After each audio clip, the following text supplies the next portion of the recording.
Welcome to another day at Sanded and Branded.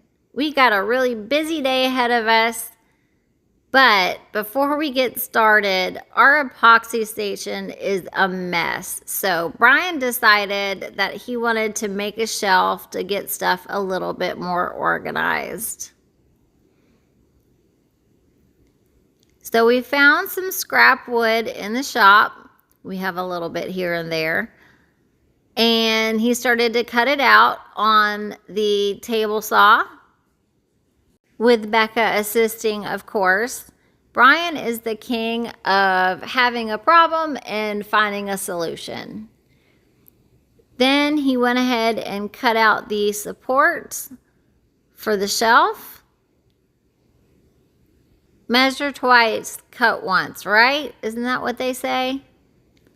Anyway, here we are installing the supports for the shelf. And then up it goes. Easy as that.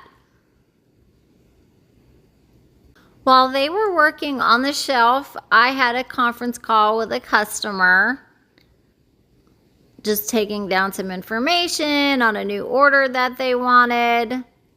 I love doing conference calls. Can you tell? And as soon as I got done with my conference call, Brian was already decorating his shelf and getting everything organized while Doug was supervising, I guess. And there it is. So now the shop crew was ready to get started on work. So they started with a couple different epoxy projects on the epoxy table.